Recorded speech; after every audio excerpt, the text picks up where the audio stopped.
For today's notes, we're once again talking about the slope of a line, or the steepness of a line. And also we're going to add in that y-intercept we referenced last time. And the y-intercept is just where a graph hits the y-axis.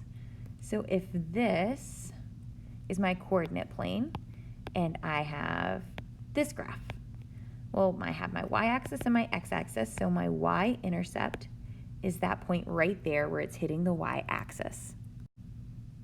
We referenced this last time where we were talking about how our slope is going to be that m, and the ordered pairs of x and y are points that are on the graph.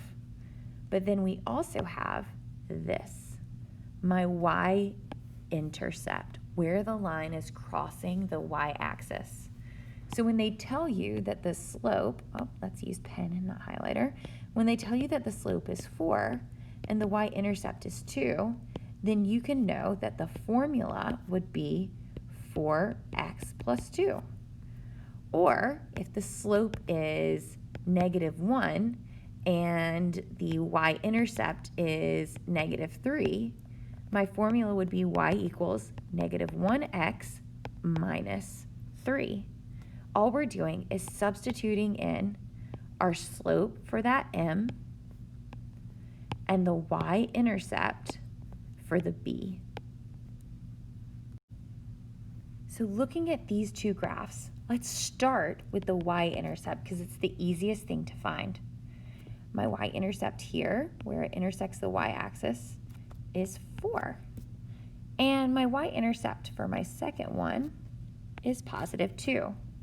Now slope, we talked about finding that in our last video. We calculate the rise, so -1, 2, 3, 4, over the run, which is +1. So my slope is -4 over 1, which simplifies to -4.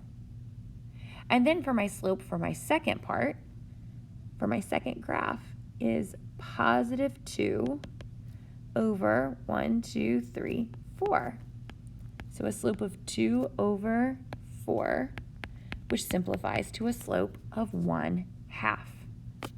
Once I have those slopes, I can fill in my formula.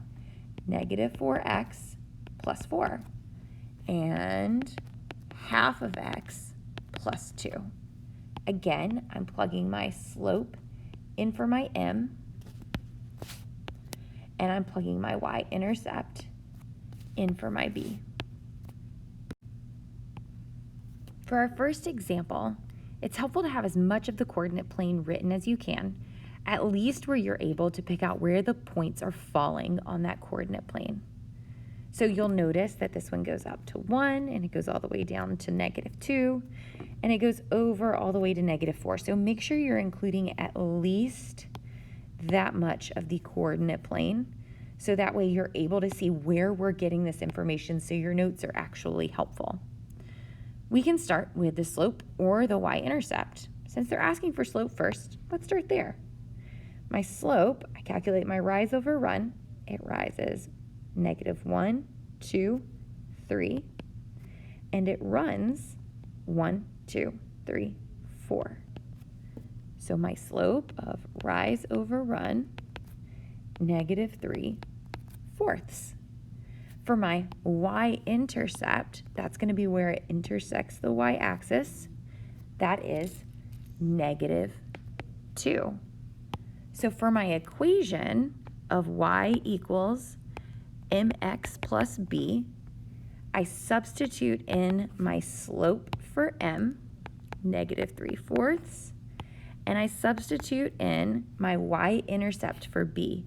Now, whenever I put the plus b, and you'll notice that's a -2, some of you are already noticing that you can go ahead and simplify that, but it simplifies to -2. So my final equation for this line that we had originally drawn is y equals -3/4 x, subtract 2. For example 2, let's calculate my slope. I have a rise of 1, 2, 3, 4, 5, and a run of 1, 2, That gives me a slope of 5/2. You can change it to a decimal, but usually when we see slope, it's left as an improper fraction.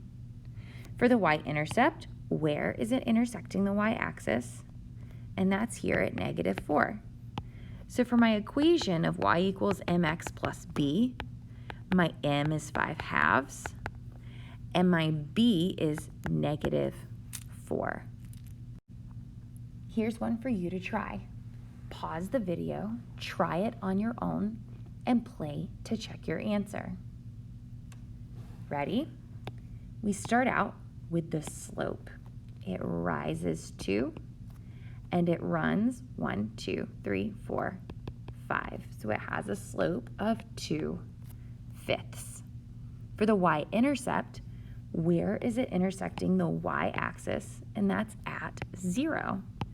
So when I write my equation of y equals mx plus b, my m is 2/5, my b is 0, so really this simplifies to just 2/5 of x.